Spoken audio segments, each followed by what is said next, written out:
We appreciate every single one of you. We'd love to know, what part of the world are you watching from right now? Let us know in the comments. Now, let's dive into today's story. Enrique Moore adjusted his Brooks Brothers tie. At 52, he still maintained the sharp, alert presence that had helped him build Meditech Solutions from nothing into a billion-dollar enterprise. His salt and pepper hair was freshly trimmed, his Italian leather shoes gleamed under the mall lights, and his Rolex caught the afternoon sun streaming through the skylight. He had just finished a lunch meeting at the upscale Riverside Bistro and was heading toward the parking garage when familiar voices stopped him in his tracks. "God, did you see what Dad was wearing to that board meeting yesterday?"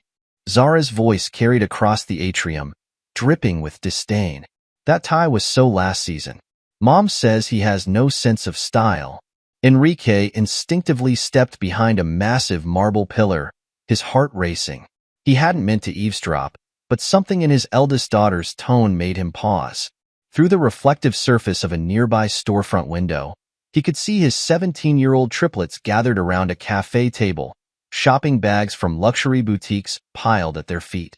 Zara, ever the ringleader, sat with perfect posture in her designer outfit, her long dark hair styled in expensive layers. She looked so much like her mother, Sherry, it sometimes hurt to look at her.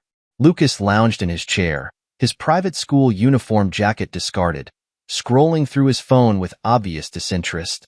Sophia, the youngest by mere minutes, perched on the edge of her seat, fidgeting with her coffee cup. "At least he's good for the credit cards," Lucas smirked, not looking up from his phone. "Speaking of which, I need him to sign off on that new Porsche before the transfer." "As if that matters," Zara rolled her eyes, stirring her iced latte with calculated precision. "Mom says once he signs the company over on our 18th birthday, we won't need his permission for anything anymore." Enrique's fingers tightened around his briefcase handle, his knuckles turning white. The conversation he was hearing couldn't be real. This had to be some kind of teenage rebellion, typical adolescent ingratitude. But his daughter's next words shattered that comforting illusion. "Uncle Ray says he's already got the adoption papers ready," Zara continued, her voice dropping to a conspiratorial whisper that still carried to Enrique's hiding spot. "Mom's boss is going to be our real dad, finally. Legally and everything." The world tilted sideways. Ray Aguilar, CEO of BioAdvance, Meditech's biggest competitor. The man who'd been calling himself Uncle Ray to Enrique's children for years. The man who always seemed to be at their house during Enrique's business trips, claiming he was just checking on the family as a close friend. "Did you see his face when we asked for those new cars?" Lucas finally looked up from his phone, a cruel smile playing on his lips. "He actually thinks we're going to keep him around after the transfer. Like, what does he think this is? He'll probably end up in some retirement home in Florida, boring the nurses with stories about how he built a company from nothing." Lucas mimicked Enrique's voice with savage accuracy. Enrique's chest tightened, each breath becoming more difficult than the last. He'd given them everything: private schools, luxury cars, summer homes, unlimited credit cards. He'd missed deals and meetings to attend their soccer games and dance recitals. He'd built Meditech not just for himself, but to leave a legacy for his children. Sophia shifted uncomfortably in her chair, her eyes fixed on her untouched coffee. "Maybe we shouldn't," she began, her voice barely above a whisper. "Oh, grow up, Sophia." Zara cut her off with a sharp gesture. "Mom and Ray already have everything planned. The lawyers are just waiting for our birthday. Besides," she tossed her hair over her shoulder, "he's not even our real father. Mom told me Ray's been there since the beginning. Dad was just too stupid and focused on his precious company to notice." "Yeah, remember that time he tried to ground me for taking his car?" Lucas snorted. "Mom and Ray thought it was hilarious. They took me to that Lakers game anyway, right under his nose. Ray says Dad's getting sloppy at work too," Zara added, examining her manicured nails. "The board's already worried about some of his recent decisions. Once the transfer happens, it'll be easy to push him out completely. Ray says he's actually doing Dad a favor. At least this way he gets to pretend it's his choice to retire." The world had narrowed to this moment, to these voices that both were and weren't his children's. Enrique's mind raced through years of memories, recontextualizing every business trip where Ray had happened to be in town. Every time Sherry had insisted on handling the children's medical records herself. Every board meeting where his competitors seemed to know his moves before he made them. I heard Mom on the phone with Ray last night, Zara continued, lowering her voice further. They're thinking of selling the house once everything's done. Ray's got this amazing place in Beverly Hills. Indoor pool, tennis court, everything. Mom says we shouldn't feel bad about Dad. He'll have plenty of money to live on, just not, our kind of money. Whatever. Lucas stretched, checking his watch. We should go. We've got that dinner with Ray tonight, and Mom wants us to practice calling him Dad when it's just us. She says we need to get used to it before everything's official.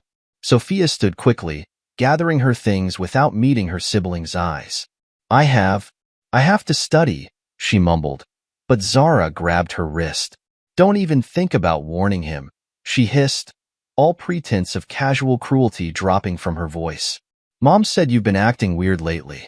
Remember what side your bread is buttered on, little sister. Ray's going to be our father, and he's going to run Meditech. That's just how it is. Don't mess this up for us. The triplets gathered their shopping bags and moved toward the mall exit, their voices fading into the ambient noise of the shopping center. Enrique remained behind the pillar, his body rigid, his mind racing through years of memories that now felt like carefully constructed lies. The businessman who had built an empire from nothing, who had navigated corporate takeovers and market crashes, who had revolutionized medical device manufacturing, stood frozen in place long after his children had disappeared from view. His phone buzzed in his pocket. Probably Sherry, wondering why he wasn't home yet for their family dinner. Family. The word tasted like ashes in his mouth. Finally, with mechanical precision, Enrique straightened his tie, adjusted his grip on his briefcase, and walked toward the parking garage. His face betrayed nothing of the earthquake that had just devastated his world. He had learned long ago that in business, the most dangerous moment was when you first discovered a betrayal. The key was not to react immediately, but to gather information, to plan, to prepare. As he slid behind the wheel of his Mercedes, Enrique pulled out his phone and dialed a number he hadn't used in years. Kurt? It's Enrique Moore. Remember that favor you owe me? I need access to some security footage. And Kurt? Let's keep this between us. The soft hum of computer servers provided a steady background noise in the darkened security office as Kurt Osborne, Meditech's head of security, pulled up file after file on his monitors. The clock on the wall showed 2:17 a.m., but neither man showed any signs of fatigue. They had been at this for hours, methodically building a timeline of betrayal. Here's another one, Kurt muttered, his fingers flying across the keyboard. February 15th, last year. Ray's car in your driveway at 2 p.m. You were in Singapore for the medical conference. He didn't leave until... He checked another timestamp, 11:47 p.m. Enrique stood behind Kurt's chair, his tie loosened but his focus razor-sharp. Show me the front door camera from around 6 p.m. The footage played silently. Ray Aguilar, CEO of BioAdvance, carrying what looked like takeout containers and a bottle of wine. Sherry greeting him at the door, wearing a dress Enrique had bought her for their anniversary. The casual intimacy of their greeting told its own story. You want to see more? Kurt asked quietly, his hand hovering over the keyboard. No. Enrique's voice was steady. Show me the parking garage footage from their office meetings. New windows populated the screens. Sherry's Mercedes pulling into the BioAdvance executive garage on days when she'd claimed to be at charity luncheons.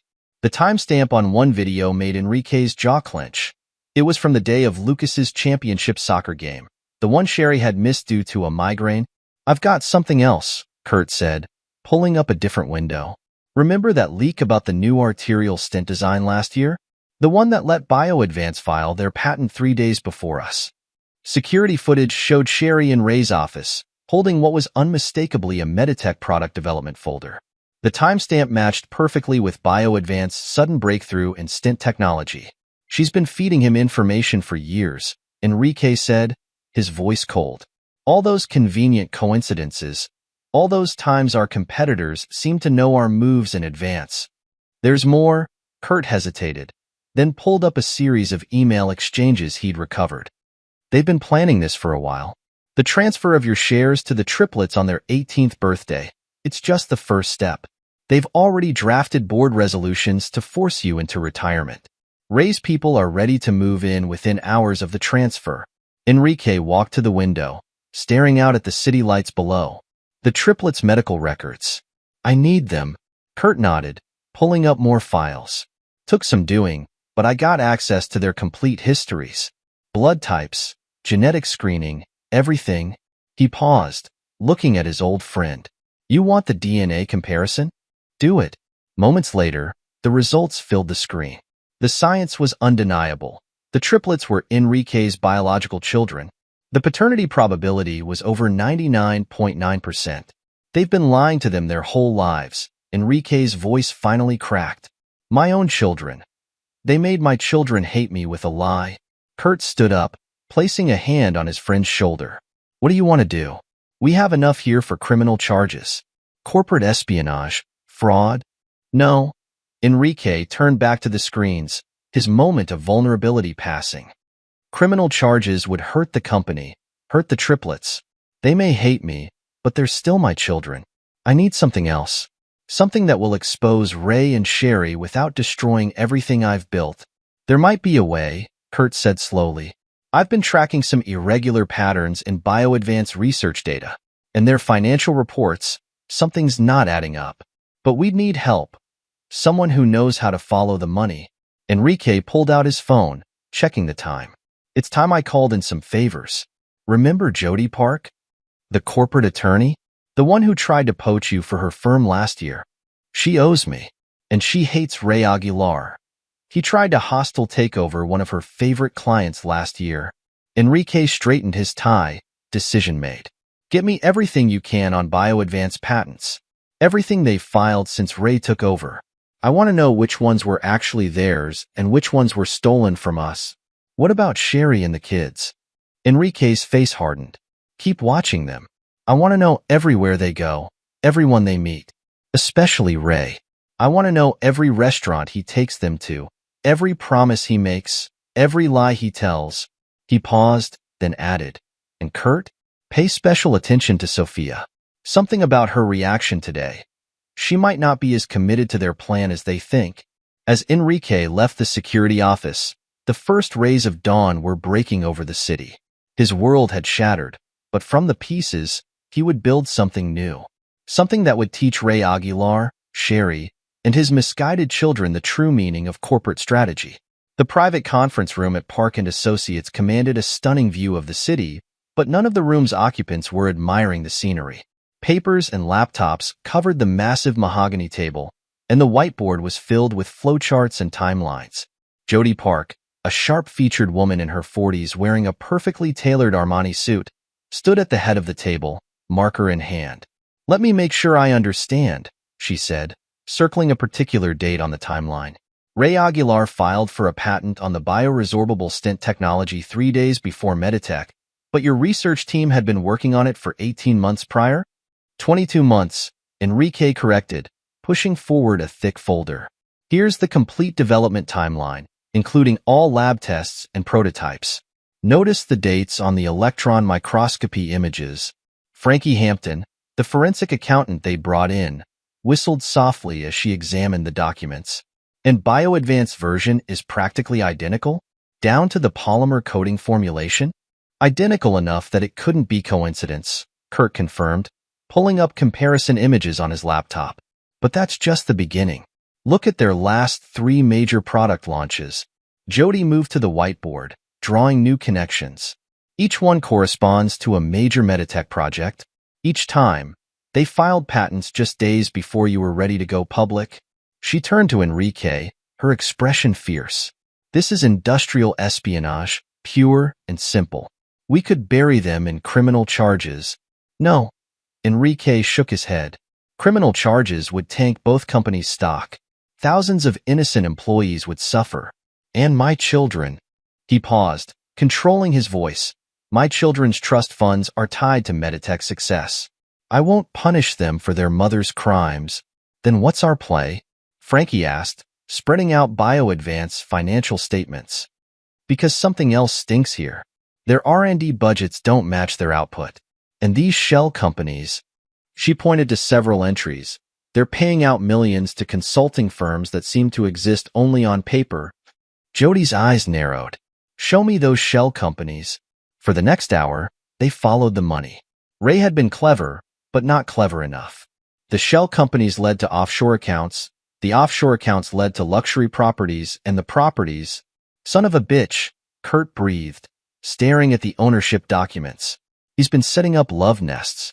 Multiple properties, multiple women. 4 of them, Frankie confirmed, her fingers flying over her calculator. Each one set up the same way. Luxury condo, credit cards, monthly allowance. All paid for with company money, hidden through the shell corporations. And Sherry doesn't know, Enrique said quietly. She thinks she's special. She thinks he's going to leave his wife for her, just like she left me. This is it, Jody said, excitement in her voice. This is how we destroy him. Not with criminal charges, with disclosure. His wife sits on BioAdvance's board. She owns 20% of the company's shares through her family trust. When she finds out he's been using company money to fund multiple affairs, she'll burn him to the ground. Frankie finished. And when the board sees the evidence of patent theft and fraud— But timing is everything, Enrique interrupted. Ray and Sherry are expecting me to sign over my shares to the triplets on their 18th birthday. They think I don't know about their plans. We need to use that. Jody began writing rapidly on the whiteboard. We need to make them think they're winning. Make them overconfident. If Ray thinks he's about to get everything he wants, he'll get sloppy. People always make mistakes when they think they've already won. I think I know how, Frankie said, pulling up another spreadsheet. Look at these research budgets. BioAdvance has been operating at a loss for the last 3 quarters, but they're hiding it through creative accounting. If we could force them to make a major acquisition right before the truth comes out— An acquisition? Kurt raised an eyebrow. What did you have in mind? Enrique stood up. The city stretched out below, a maze of opportunities and betrayals. They'll want Meditech's manufacturing division. Ray's ego won't let him pass up the chance to own the company he's been stealing from. But the manufacturing division is your strongest asset, Jody protested. The patents and research are valuable, but your production facilities are what give you market dominance. A ghost of a smile crossed Enrique's face. Are they? Frankie, show them what you found in the quality control reports. The forensic accountant pulled up another file. There have been some issues in the past 6 months. Nothing catastrophic yet, but the trend lines are concerning. If these problems aren't addressed— She let the implication hang in the air. So we split the company, Jody said slowly, understanding dawning in her eyes. Sell the manufacturing arm to BioAdvance, right when Ray thinks he's about to take over anyway. He'll think he's stealing it out from under you. But the patents and research division? Kurt asked. We'll go to someone else, Enrique said firmly. Someone who knows how to protect intellectual property. Someone who hates Ray Aguilar as much as we do. Jody's eyes lit up. Rex Church. He's been trying to get into the medical device market for years. And after what Ray did to his semiconductor division— Exactly. Enrique turned back to the group. But none of this works if they suspect anything. I need to appear vulnerable. Defeated. That's going to be tough, Kurt said, concern in his voice. You're not exactly known for showing weakness. Then I'll have to give the performance of my life. Enrique loosened his tie slightly. Starting tomorrow, I want rumors about my stability to start circulating. Nothing obvious. Just enough to make people worry. I can help with that, Jody offered. A few strategic conversations with board members, some concerns about recent decisions, and I'll start appearing slightly disheveled at meetings, Enrique continued. Nothing dramatic, just enough to fuel the whispers. Let Ray think his plan is working better than he expected. What about Sherry and the kids? Kurt asked quietly. Pain flashed across Enrique's face before he controlled it. Keep watching them. Every move, every meeting, every conversation. I need to know everything they do with Ray. Especially Sophia. Something about her reactions doesn't fit the pattern. And the DNA results? Frankie asked gently. Do you want us to prepare documentation about their true paternity? Enrique stared out at the city lights for a long moment. Yes, but keep it separate from everything else. That's not about revenge, that's about truth. My children deserve to know who they really are, even if they hate me for telling them. This is going to take perfect timing, Jody warned, looking at the complex web of relationships and transactions they'd mapped out on the whiteboard. One wrong move, one leak, and everything falls apart. Then we don't leak, Enrique said firmly. Everyone in this room has a reason to hate Ray Aguilar, but more importantly, everyone in this room knows how to keep a secret. We plan everything down to the smallest detail. We prepare for every contingency. And when the time comes, he picked up a dry erase marker and drew a final line connecting all their plans. We show them what corporate strategy really means. The room fell silent as they contemplated the magnitude of what they were planning. Finally, Frankie spoke up. I'll need complete access to BioAdvance financial records. The legal ones and the hidden ones. You'll have it, Jody promised. I've still got contacts in their accounting department, people who owe me favors, and I'll start compiling the evidence of patent theft, Kurt added. Every stolen design, every leaked document, every suspicious timing coincidence. By the time we're done, there won't be any doubt about what they did. Enrique nodded, his face set in determined lines. Good. Remember, from this moment on, we trust no one outside this room. Ray and Sherry think they've spent years planning my downfall. We'll show them what a real long game looks like. As the meeting broke up, Jody held Enrique back. Are you sure about this? Once we start, there's no going back. Your relationship with your children. My relationship with my children is already gone, Enrique said quietly. They made sure of that. All I can do now is make sure they learn the truth about Ray, about their mother, and about themselves. What they do with that truth, that will be up to them. The lights of the city continued to twinkle below, indifferent to the plans being made in the quiet conference room. Enrique Moore, the man who had built an empire from nothing, was preparing to risk everything, not for revenge, but for justice. And somewhere in the back of his mind, he held on to a sliver of hope that at least one of his children might eventually understand why he had to do it. The early morning light filtered through the blinds of Frankie Hampton's office as she spread dozens of financial statements across her desk. Dark circles under her eyes betrayed countless sleepless nights spent unraveling BioAdvance's complex web of financial deception. A half-empty coffee cup balanced precariously on a stack of audit reports. Look at this, she said, highlighting a series of transactions on her monitor as Enrique leaned over her shoulder. They're routing research and development funds through at least 7 different shell companies before they hit their actual accounts. Classic money laundering structure, but they've added extra steps to make it look like legitimate R&D spending. Enrique studied the numbers, his expression carefully neutral. And you're certain you can document all of this? Every penny. Frankie pulled up another spreadsheet. Ray's been cooking the books for years. BioAdvance looks profitable on paper, but they're hemorrhaging money. Last quarter alone, they lost nearly $40 million, all hidden through creative accounting. The forensic accountant turned to face Enrique, her professional demeanor slipping just enough to show genuine concern. There's something else. Those consulting fees they're paying to shell corporations? They're not just hiding the affair with your wife. There are multiple properties, multiple accounts. Ray's running the same scheme with at least 3 other women. Enrique absorbed this information without visible reaction, but his fingers tightened imperceptibly on the back of Frankie's chair. Show me the pattern. For the next hour, they traced payment after payment. Luxury condos in 4 different cities. Credit cards issued through shell companies. Wire transfers disguised as business consulting fees.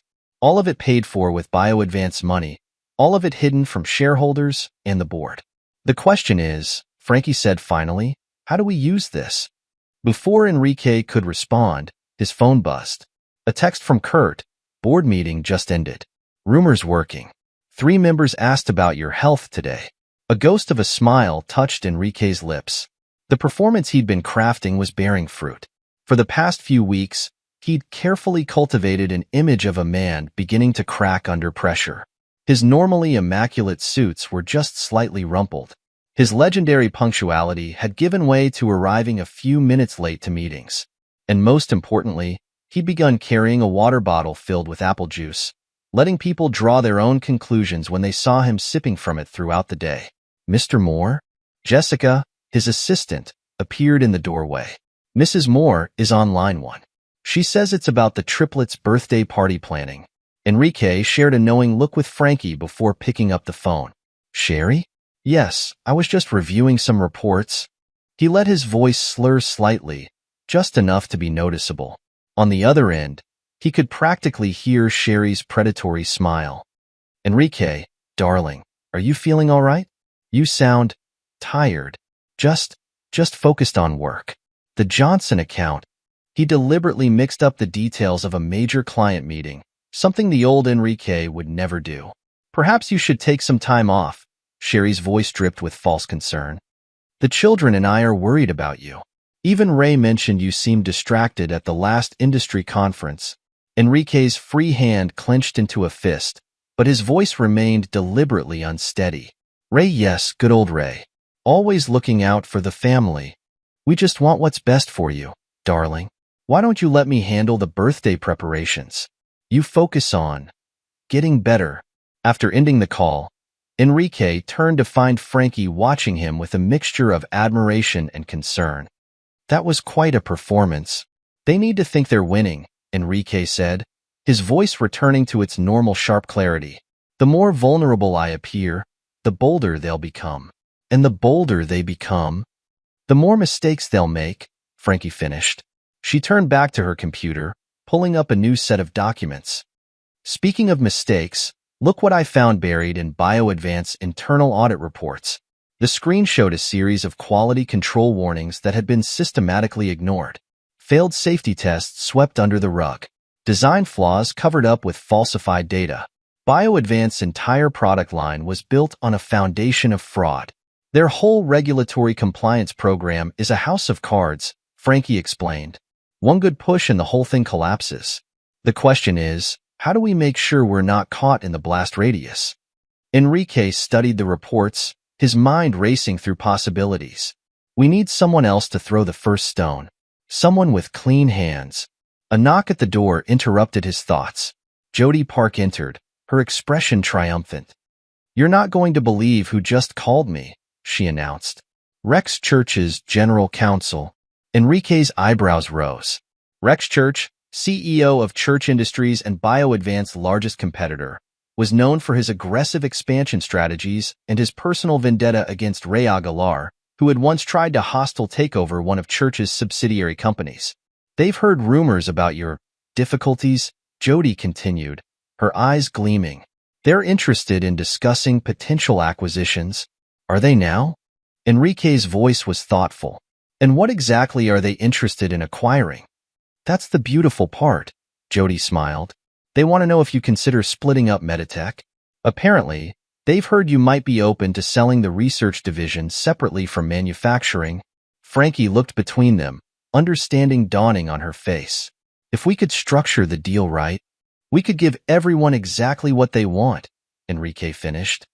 Or at least what they think they want. The morning sun had climbed higher, Frankie's desk full of damning financial documents. In that moment, all the pieces they'd been gathering began to align into a clear pattern of destruction. There's just one thing, Frankie said hesitantly. The triplets' trust funds are tied to Meditech stock. If we split the company, their interest will be protected. Enrique's voice was firm. Everything I've built, everything I'm about to tear down, it was always for them, even if they hate me for it. He walked to the window, watching the city below come to life. Somewhere out there, Ray and Sherry were probably congratulating themselves on how well their plan was working. They had no idea they were falling into a trap years in the making. Set up the meeting with Church's people, he told Jody, but through intermediaries. We can't let Ray catch even a whisper of this until everything's in place. And your performance? Frankie asked quietly. How long can you keep it up? Enrique straightened his intentionally crooked tie, letting his shoulders slump just slightly, the perfect picture of a man trying too hard to maintain appearances. As long as necessary. After all, A ghost of his old smile flickered across his face. The show must go on. The private dining room at the St. Regis Hotel buzzed with quiet tension as Rex Church's attorneys reviewed the proposed deal structure. No one touched the elaborate lunch spread before them. "Let me make sure I understand," Elizabeth Chun, Church Industries lead counsel, said carefully. "You're proposing to split Meditech into two distinct entities. The Research and Development Division, including all current patents and pending applications, would go to Church Industries, while the manufacturing facilities would be spun off as a separate company." "Correct," Jody Park confirmed, sliding another document across the polished mahogany table. "We've already prepared the preliminary valuation reports for both divisions." Elizabeth studied the numbers with practiced skepticism. "These manufacturing facilities, they're some of the most advanced in the industry. Why separate them from R&D? Enrique, sitting at the head of the table, lifted his water bottle with a slightly trembling hand. Several of the lawyers exchanged knowing glances at the faint smell of what they assumed was vodka but was actually apple juice. "Sometimes," he said, his words carefully chosen to seem slightly unclear, "you have to know when to let go. The manufacturing side, it's become too much. Too many details, too many moving parts. Better to focus on what we do best. Innovation, research, moving the industry forward." The performance was perfect, a once proud CEO trying to maintain dignity while his world crumbled. Elizabeth's expression softened almost imperceptibly. Like everyone else in the industry, she'd heard the rumors about Enrique Moore's declining stability. "And you're certain you want to structure it this way?" she pressed. "Once the split is announced, other buyers might emerge for the manufacturing division." "Let them," Jody interjected smoothly. "In fact, we're counting on it. A bidding war would only increase shareholder value." The unspoken name hung in the air, BioAdvance. Everyone knew Ray Aguilar wouldn't be able to resist the opportunity to acquire his rival's production facilities. The meeting continued for hours, diving deep into technical details and legal requirements. Through it all, Enrique maintained his carefully crafted facade of a man barely holding himself together. He mixed updates, forgot key terms, and had to have basic concepts re-explained, all while dropping subtle hints about the manufacturing division's potential. As the lawyers packed up their briefcases, Elizabeth held Enrique back with a gentle touch on his arm. "Mr. Moore, are you sure about this? Once we announce the split, there's no going back." Enrique let his hand shake slightly as he reached for his water bottle. "Sometimes, Ms. Chun, the only way forward is to break everything apart and see what rises from the pieces." Later that evening, in Jody's office, the mask dropped. Enrique stood straight and alert, his mind sharp as ever as they reviewed the meeting's outcomes. "Church's board will approve the deal," Jody confirmed, hanging up her phone. "They're practically salivating over the research division. And our sources say Ray is already making noise about bidding for manufacturing." "Of course he is." Enrique's voice held a cold satisfaction. His ego won't let him pass up the chance to own the facilities that have been outproducing his for years. Especially when he thinks I'm too broken to fight back. "The timing will be crucial," Jody warned. "We need the deals to close almost simultaneously. If Ray gets any hint of what's really in those manufacturing reports—" "He won't," Enrique assured her. "He's too focused on the bigger prize. By the time he realizes what he's actually buying, it'll be too late." A knock at the door interrupted them. Kurt entered, his face grave. "You need to see this," he said, handing over his tablet. Security camera footage showed Ray and Sherry at an intimate dinner, their heads close together as they celebrated their apparent victory. But it was the third person at the table that made Enrique's breath catch. Lucas, his son, listening intently as Ray gestured expansively, clearly painting pictures of a golden future. "They're moving faster than we expected," Kurt said quietly. "Ray's already positioning himself as a mentor to Lucas, talking about grooming him to take over the combined companies once the dust settles." Enrique watched his son's eager expression, seeing the same ambition that had driven his own rise in business. But Lucas's ambition was twisted by lies and manipulation, pointed like a weapon at the very legacy Enrique had built for him. "Speed up the timeline," he ordered, his voice tight with controlled emotion. I want both deals ready to close before the triplets' birthday. Let Ray think he's forcing our hand. Are you sure? Jody asked. Moving too quickly increases the risk of mistakes. The biggest mistake, Enrique said, still watching his son laugh at something Ray had said, would be letting them poison my children any further. Get it done. As his team dispersed to set the accelerated plan in motion, Enrique remained in Jody's office, staring out at the darkening sky. The city lights below reflected in the window, creating the illusion of stars falling. Soon, very soon, Ray's entire empire would fall just as dramatically. The private office of Alma Crosby, college counselor at Westfield Academy, was designed to put students at ease. Warm lighting, comfortable chairs, and walls lined with college pennants created an atmosphere of possibility and trust. But on this particular afternoon, a week before the triplets' 18th birthday, the room crackled with tension. Sophia Moore sat rigid in one of the plush armchairs, her designer uniform perfectly pressed, her hands twisted together in her lap. Tears streaked her carefully applied makeup. I can't do it anymore. Miss Crosby, she whispered, her voice breaking. Every time I see him at breakfast, trying so hard to connect with us, and Zara and Lucas they're so cruel to him. And Mom just watches, smiling like it's all going according to plan. Alma leaned forward, concern etched on her kind face. Your father? He's not. Sophia stopped, swallowed hard, then continued in a rush. That's just it. He is my father. My real father.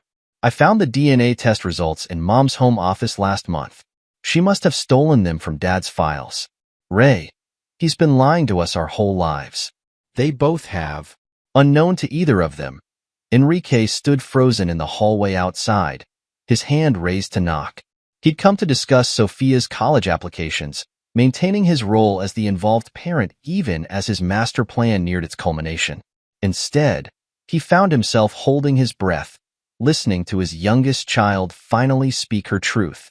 I don't know what to do, Sophia continued, her voice small.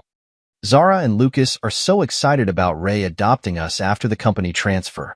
They talk about it constantly. How we'll finally be a real family, how much better everything will be once Dad is out of the picture. But it's all built on lies. Have you considered telling your siblings what you found? Alma asked gently. Sophia's bitter laugh held none of her usual softness. They wouldn't believe me. Mom and Ray have them completely convinced. And even if they did believe me, Mom would know I was the one who found the tests. She'd tell Ray, and he can be scary sometimes when things don't go his way. Enrique's hand clenched into a fist at these words.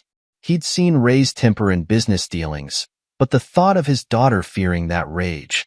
Last week, Sophia continued, I heard him on the phone after everyone else had gone to bed. He was so angry about something at work, screaming about how he'd destroy anyone who tried to stop him from getting what he deserved. It was like a mask slipped, and I saw who he really was. Sophia, Alma's voice was gentle but firm. If you're afraid? I'm not afraid for myself, Sophia interrupted. I'm afraid for Dad. You should see how Mom and Ray look at him lately, like vultures circling something wounded. And he seems so tired, so defeated. Sometimes I want to tell him everything, warn him somehow, but what if I'm too late? What if telling him now would only make things worse? And Zara and Lucas, they'd never forgive me. We're triplets. We're supposed to stick together. But everything feels wrong, like we're all playing parts in some horrible play, and I can't remember my lines anymore.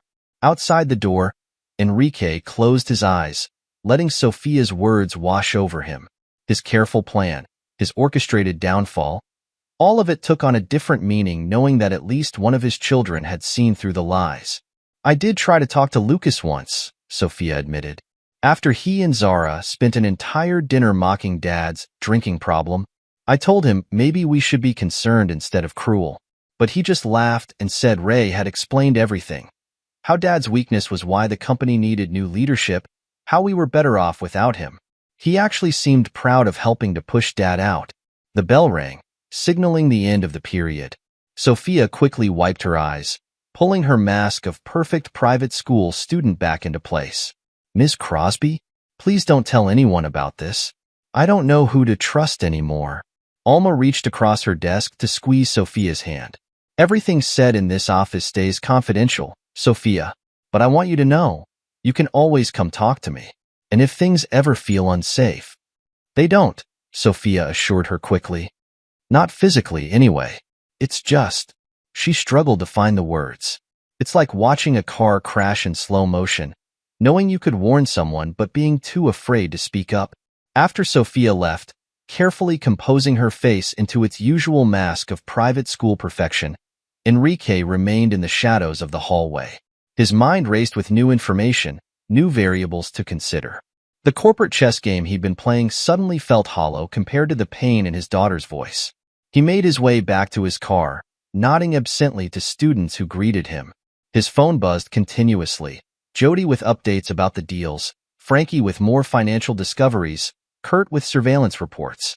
But for the first time since this all began, Enrique hesitated. In his car, safely behind tinted windows, he pulled out the latest reports about bio-advanced manufacturing defects.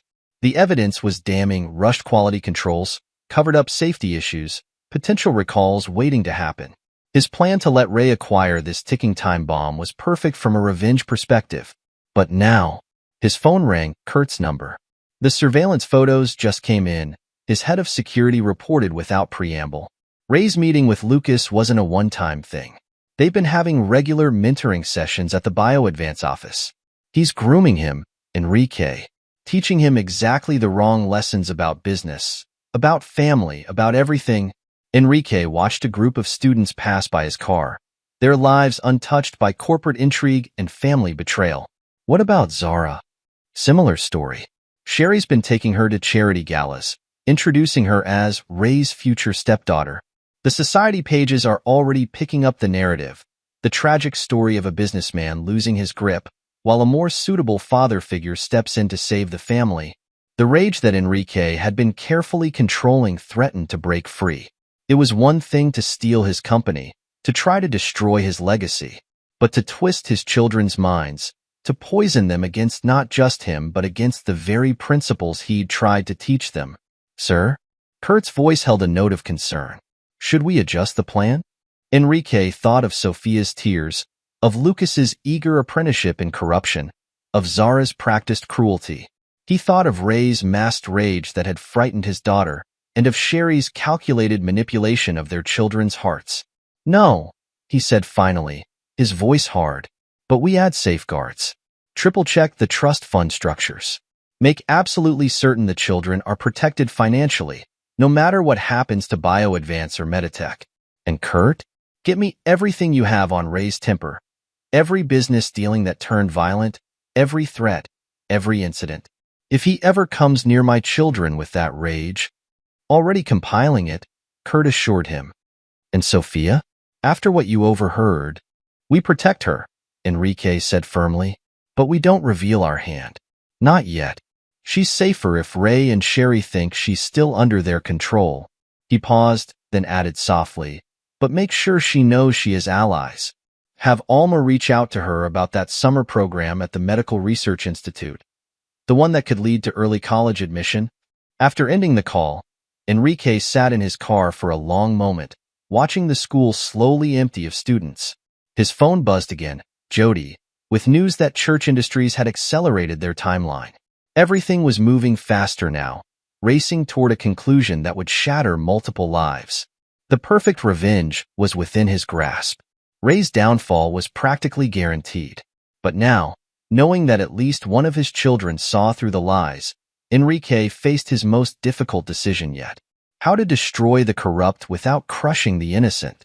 How to expose the truth without shattering the very people he was trying to protect. As he finally started his car, Enrique's mind was already racing with modifications to his plan. The corporate endgame would proceed as arranged. Ray and Sherry had earned every bit of destruction coming their way. But for his children, especially Sophia, he would need to create something else. An escape route, a way back, a chance at redemption. The setting sun painted the sky in shades of red as Enrique drove away from Westfield Academy. Behind him, his daughter Sophia watched from an upper window, her face troubled as she observed his obvious distraction. Neither father nor daughter knew it yet, but this moment, this quiet scene of watching and being watched, of concern flowing both ways, would prove to be the turning point that would shape everything that followed. BioAdvance headquarters glass walls as Ray Aguilar strode through the lobby, his signature confident smile firmly in place. The security guard's "Good morning, Mr. Aguilar," was met with barely a nod. Today was too important for such pleasantries. In 3 days, the triplets would turn 18. In 3 days, everything he'd worked for would finally fall into place. The manufacturing division of Meditech would be his, Enrique Moore would be finished, and Ray would have both the family and the empire he deserved. His phone buzzed, Sherry's name lighting up the screen. "Everything's ready," she purred without preamble. "The lawyers have the adoption papers prepared. The kids are so excited, especially Lucas. He can't stop talking about learning the business from you." "Perfect." Ray's smile widened as he entered his private elevator. And Enrique? Barely functioning. He actually stumbled during yesterday's board meeting. Started rambling about old projects, couldn't keep the numbers straight. The board members could hardly look at him. The elevator doors opened directly into Ray's executive suite, where his assistant waited with a stack of documents. "The Meditech manufacturing acquisition papers just arrived, sir. They need your signature." Ray grabbed the Mont Blanc pin from his desk, its weight satisfying in his hand. The documents represented everything he'd schemed for years of patient manipulation, finally bearing fruit. He began signing with flourishing strokes, each signature another nail in Enrique Moore's coffin. "Sir?" His assistant's voice trembled slightly. "There are some people here from the FDA." Ray's head snapped up. 3 stern-faced individuals in suits stood in his doorway, flanked by federal agents in tactical gear. The lead investigator held up a badge. "Mr. Aguilar, I'm Inspector Sarachun from the FDA's Criminal Investigation Unit. We have a warrant to search these premises and seize all documents relating to your product safety testing and research data." The pen slipped from Ray's fingers, leaving an ugly black slash across the acquisition papers. "There must be some mistake," he began, but the words died in his throat as more agents poured into the office. "No mistake, sir." Inspector Chin's voice was cold. "We've received detailed documentation about systematic falsification of safety data, covered-up quality control failures, and fraudulent research submissions. I suggest you contact your attorney immediately." Ray's mind raced. How had they discovered? Then his eyes fell on the manufacturing division acquisition papers, and sudden understanding hit him like a physical blow. The timing wasn't a coincidence. His phone buzzed again. Not Sherry this time, but his CFO. "Ray, the SEC is here. They're asking about the shell corporations, the hidden accounts. Someone sent them everything." Through the glass walls, Ray could see the chaos spreading through the office. Agents at every computer, employees being interviewed, boxes of documents being carried out. His carefully constructed world was unraveling thread by thread. "Mr. Aguilar?" Inspector Chin's voice cut through his panic. "We'll need access to your personal files as well, particularly anything relating to the recent Meditech manufacturing division acquisition." Ray's hand moved toward his desk drawer, toward the USB drive containing the real numbers, the ones that showed just how deeply BioAdvance was bleeding money. But before he could reach it, 2 agents stepped forward, their message clear. Everything was evidence now. His phone wouldn't stop buzzing. Messages from board members, from shareholders, from his wife's lawyers. Everyone wanted answers he couldn't give. A commotion near the elevator drew his attention. News cameras. Somehow the press had already gotten wind of the raid. Through the glass, he could see his carefully crafted image crumbling in real time as reporters filmed federal agents carrying boxes of evidence through his lobby. "Sir?" His assistant's voice again, higher with panic. "Church Industries just announced their acquisition of Meditech's research division and patents. It's all over the financial news." The pieces finally clicked into place in Ray's mind. The manufacturing division he'd been so eager to acquire, Enrique had known about the defects, the quality control issues. He'd known everything. The entire time Ray thought he was springing a trap, he'd been walking into one himself. His phone buzzed one final time. A text from an unknown number, containing only a short video clip. Security camera footage from years ago, showing him accepting confidential Meditech documents from Sherry in a hotel lobby. The message below it was simple. The FBI has the rest. As federal agents began systematically dismantling his office, Ray Aguilar, the man who had built his success on stolen innovations and fraudulent data, sank into his leather chair. Through the wall of windows, he could see his reflection fragmenting in the morning sun. The perfect metaphor for his empire's collapse. Sherry Molinamore's Louboutin heels clicked against the marble floors of her Bel Air mansion as she paced the foyer, her perfectly manicured fingers clutching her phone. 17 missed calls to Ray, all unanswered. The news was everywhere. BioAdvance offices raided, stock in freefall, federal investigations launched. This wasn't how today was supposed to go. Today was supposed to be about final preparations for the triplets' birthday celebration, about the smooth transition of power, about her triumphant emergence as the soon-to-be Mrs. Ray Aguilar. The front door opened, and her housekeeper entered carrying a large manila envelope. This was just delivered by courier, Mrs. Moore. They said it was urgent. Sherry's hands trembled as she tore open the envelope. Divorce papers spilled out, followed by something worse. Documents, dozens of them. Security camera footage still showing her meetings with Ray. Email printouts detailing their conspiracy.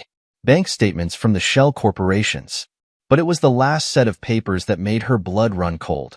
Property deeds, credit card statements, hotel receipts. Not just for her, but for 3 other women. All arranged in the same pattern. All funded through the same hidden accounts. All bearing dates stretching back years before she'd ever met Ray. Her phone buzzed, not Ray, but Zara. Mom, have you seen social media? They're saying Ray's being arrested. There are pictures of FBI agents at BioAdvance. Darling, I'm sure it's just a misunderstanding. Sherry tried to keep her voice steady. Everything's going to be fine. But Lucas just texted me from Ray's office. He was there for his mentoring session when the FDA showed up. They're saying something about fake research data and defective products. Mom, what's going on? The doorbell rang again. This time, when the housekeeper opened it, a team of SEC agents stood on the doorstep, warrant in hand. Mrs. Moore? The lead agent's voice was professionally neutral. We need to ask you some questions about your role in transferring confidential information from Meditech Solutions to BioAdvance Industries. Sherry's world spun. Through the open door, she could see news vans beginning to gather at the gate. Somewhere in the house, her phone kept buzzing with messages she was now afraid to read. Hours later, after the agents had finished their initial questioning and seized her computers, Sherry sat alone in her perfect living room, surrounded by the evidence of her carefully constructed life's implosion. The divorce papers still lay where she dropped them, along with the damning proof of Ray's other affairs. Her phone had finally stopped buzzing, but now the silence was worse. The last message she'd received was from Lucas. Just saw the arrest footage. How long have you and Ray been lying to us? The sun was setting when Sophia appeared in the doorway, her face pale but composed. I found the DNA test results last month, she said quietly. The ones that proved Dad, our real dad, was telling the truth all along. Sherry looked up at her youngest child, seeing for the first time how much Sophia resembled Enrique in moments of moral clarity. Sophia, you don't understand. I understand perfectly. Sophia's voice was steel-wrapped in silk. You and Ray lied to us our entire lives. You made us hate our real father so you could steal his company and his family. And now, she gestured at the scattered papers, the empty house, the news van still visible through the windows. Now everyone knows the truth. Where are your siblings? Sherry asked, suddenly realizing how quiet the house had become. Zara's at her friend's house. She couldn't stand to be here after seeing those pictures of Ray with his other companions. Sophia's emphasis on the last word made Sherry flinch. And Lucas? Lucas is trying to process the fact that his mentor built his entire career on stolen ideas and fake research. A notification sound cut through the tension. Sophia's phone this time. She looked at it, her expression unreadable. They just released the video of Ray being led out of BioAdvance in handcuffs. It's trending on every platform. The reality of her situation finally hit Sherry with full force. The perfect life she'd planned, the smooth transition of power, the fairy tale ending with her powerful new husband. All of it was lies built on lies. And now, as federal agents combed through the evidence of her betrayal, as her children faced the brutal truth of their parents' deception, she realized something else. Enrique was gone. "Have you heard from your father?" she asked, trying to keep the desperation from her voice. Sophia's laugh held no humor. "Which one? The man who lied to us and used us as pawns in his corporate fraud scheme? Or our real father, the one you taught us to despise because it made your affair easier to manage?" Before Sherry could respond, another notification pinged. Sophia read it, then looked at her mother with a mixture of pity and disgust. The board of BioAdvance just announced an emergency meeting. Apparently, Ray's wife, his actual wife, the one he never intended to leave, is calling for a complete audit of all his business dealings. She paused, then added, including his personal expenses. Sherry's gaze fell on the divorce papers again, seeing for the first time the meticulous prenuptial agreement she'd signed years ago, the one she'd forgotten about in her rush to build a grander future. Like everything else in her carefully constructed world, it too had been a trap waiting to spring. The Caribbean sun painted the horizon in brilliant oranges and pinks as Enrique Moore stood on the balcony of his beachfront home, watching the waves roll in. 6 months had passed since the day Ray Aguilar was led out of BioAdvance in handcuffs, since the carefully orchestrated destruction of his corrupt empire had played out exactly as planned. The morning's Financial Times lay on the table beside him, its headline still visible. Former BioAdvance CEO faces additional federal charges.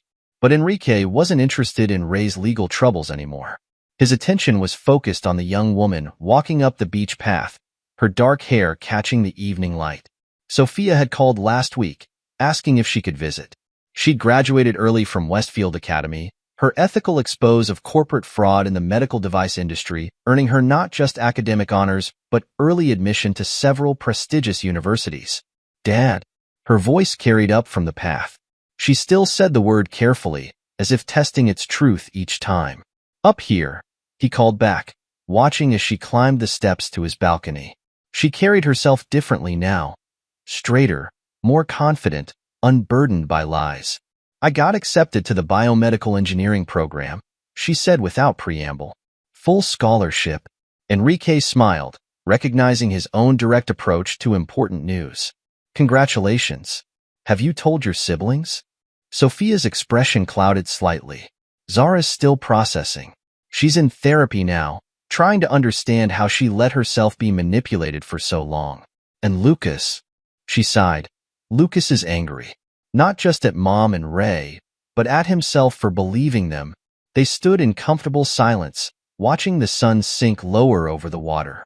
Below them, the lights of Enrique's new research facility were beginning to come on. The sign reading, "More Ethical Medical Innovations," glowed softly in the gathering dusk. "I saw the announcement about your new affordable cardiac stent," Sophia said finally. "The one designed specifically for developing nations' healthcare systems. It's really impressive, Dad." Enrique turned to study his daughter's face, seeing in it the same passion for innovation and helping others that had driven him to build Meditech in the first place.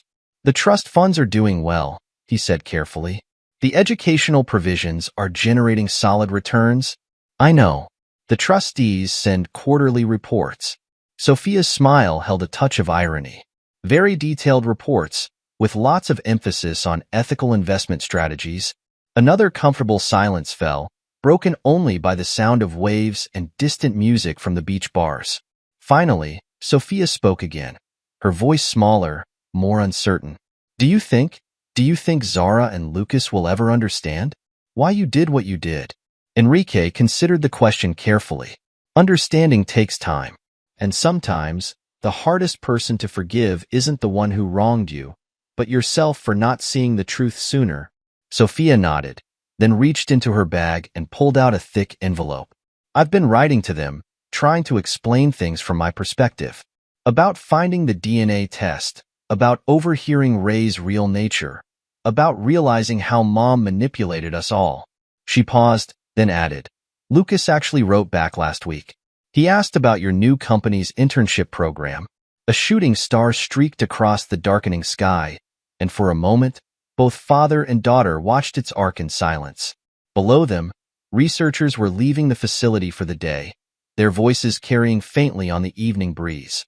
Discussions of clinical trials, of affordable medical solutions, of innovations that could help people rather than just generate profits. "There's something else," Sophia said hesitantly. "I've been thinking after I finish my degree. Would there be a place for me here? Not because of family obligation, but because what you're doing, making medical technology accessible to everyone, focusing on ethics over profits. It's what I want to do too." Enrique felt something tight in his chest finally release. His revenge had been perfect. Yes, Ray and Sherry had lost everything they'd schemed for, their corruption exposed, their lies revealed. But this moment, watching his daughter choose her own path toward ethical innovation, toward healing rather than harm, this was better than revenge. "The door will always be open," he said simply, "for all of you." As the stars began to appear above them, father and daughter stood together on the balcony, looking out over the facility where a new legacy was being built. One based on truth, integrity, and the simple idea that doing good could be good business too. The waves continued their eternal rhythm below, washing away old pain, bringing in new possibilities. Tomorrow would bring more challenges, more opportunities, more chances to prove that the best revenge wasn't just about destroying the corrupt, but about building something better in the aftermath. Epilogue. 5 years later. The Wall Street Journal's weekend edition lay open on Rex Church's mahogany desk, its headline bold against the crisp paper. From Scandal to Success, the Redemption of Medical Technology. The article chronicled the 5-year anniversary of what business schools now called the Meditech Gambit, a cautionary tale of corporate ethics, family loyalty, and the price of betrayal.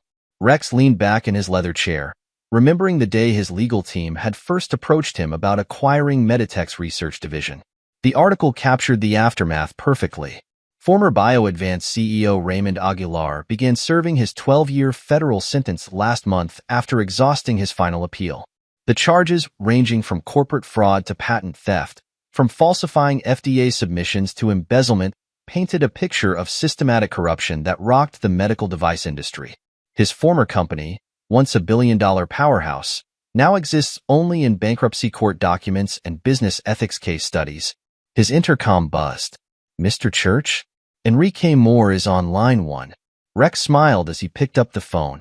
"Enrique, I was just reading about your latest breakthrough. Affordable insulin delivery systems. You're making my R&D team look lazy. Your team's doing fine." Enrique's voice carried the relaxed tone of a man at peace with his choices. "I saw the numbers from the Stent project. You've doubled accessibility in developing markets. Using your patents and research," Rex reminded him. "Best acquisition I ever made, even if I didn't fully understand your plan at the time." They chatted about market projections and innovation pipelines, but both men knew the real reason for the call. Today marked another milestone, the first graduating class from the Whistleblower Protection Foundation's corporate ethics program. "How's Kurt handling the foundation?" Rex asked. "Like a man who found his true calling," Enrique chuckled. "The program's already prevented 3 major corporate fraud attempts. Turns out my old head of security makes an excellent ethics watchdog." The conversation shifted to personal matters. "Sophia's startup is taking off," Enrique reported proudly. "She's combined her biomedical engineering degree with ethical innovation principles. The vaccine distribution system she developed for remote areas is attracting serious investor attention." "And the others?" A slight pause. "Lucas graduated from business school last month. He's interning with an ethics compliance firm. Says he wants to understand how to prevent what happened at BioAdvance from happening again." "And Zara?" Enrique's voice softened. "Zara's getting married next spring. She asked me to walk her down the aisle." After ending the call, Rex pulled up the rest of the article on his tablet. Sherry Molina, formerly Moore, was sentenced to 3 years for her role in corporate espionage, serving 2 before early release. Sources say she now lives in a modest apartment in Phoenix, her attempts to access her former lifestyle thwarted by the prenuptial agreement she signed 2 decades ago. Her civil suit claiming partial ownership of more ethical medical innovations was dismissed with prejudice, the judge citing overwhelming evidence of systematic betrayal and fraud. Ray Aguilar's web of deception unraveled spectacularly. His wife of 30 years divorced him immediately after discovering his multiple affairs and financial fraud. The SEC investigation revealed 4 separate families he'd maintained through embezzled corporate funds. BioAdvance shareholders lost billions when the company collapsed, leading to the largest corporate fraud settlement in medical device industry history. But from these ashes rose something unexpected. More ethical medical innovations, founded by Enrique Moore in the Caribbean, has revolutionized the approach to medical device development. Their focus on affordable, accessible healthcare solutions has opened new markets while maintaining strict ethical standards. The company's partnership with Church Industries Research Division has produced breakthrough technologies at a fraction of traditional costs. Across town, in a sun-filled conference room, Kurt Osborne addressed the graduating class of corporate ethics officers. The foundation he ran had become a powerful force for industry reform, its whistleblower protection programs setting new standards for corporate accountability. The Meditech story isn't just about revenge, he told his students. It's about choices. Every day, in boardrooms and offices around the world, people choose between easy profits and ethical behavior. Your job is to make sure they have the support and protection they need to choose correctly. At that moment, in a small Phoenix apartment, Sherry Molina scrolled through her social media feed. Photos of her children's successes flashed past. Sophia accepting an innovation award, Lucas graduating with honors, Zara announcing her engagement. She hadn't been invited to any of these events. Her attempts to contact them were met with silence or, worse, form letters from their lawyers. Her phone showed a reminder, another mandatory check-in with her parole officer. The designer bags and luxury cars were long gone, replaced by bus passes and off-brand clothing. Her former society friends had vanished along with her status.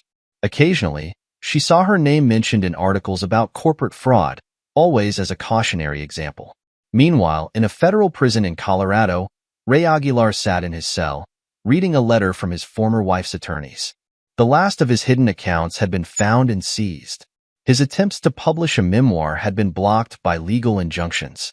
Even his children from his multiple affairs had changed their names, distancing themselves from his toxic legacy. Back in the Caribbean, Enrique Moore stood in his company's research lab, watching Sophia present her latest innovation to a team of developers. Her passion for ethical technology matched his own, but she brought fresh perspectives and new ideas. The lab bore a plaque dedicating it to truth and innovation, a subtle reminder of the lessons learned from corporate deception. Lucas had his own office now at the ethics compliance firm, its walls decorated with case studies of corporate fraud.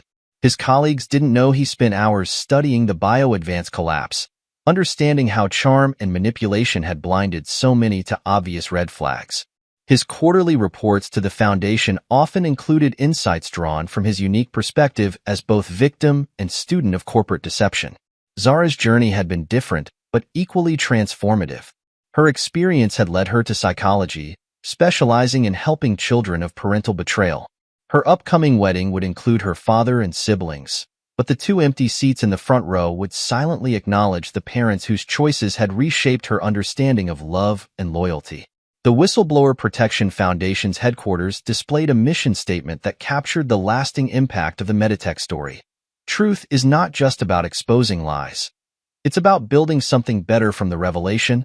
In his Caribbean home office, Enrique added final notes to the ethics guidebook he'd been writing.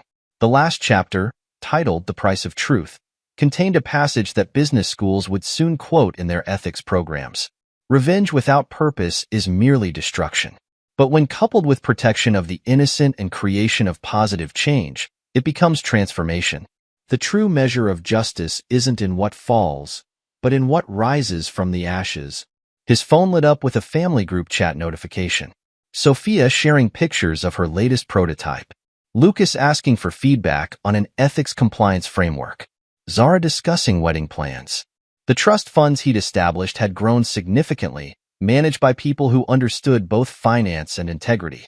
But the real wealth wasn't in the accounts, it was in the lessons learned, the principles upheld, the relationships rebuilt on foundations of truth. The sun set over the Caribbean Sea, painting the sky in colors no artist could capture. In his research facility below, Scientists worked on innovations that would save lives without bankrupting families. In offices around the world, his children built their own legacies of ethical behavior and positive change. And in prison cells and modest apartments, those who had chosen deception lived with the consequences of their choices.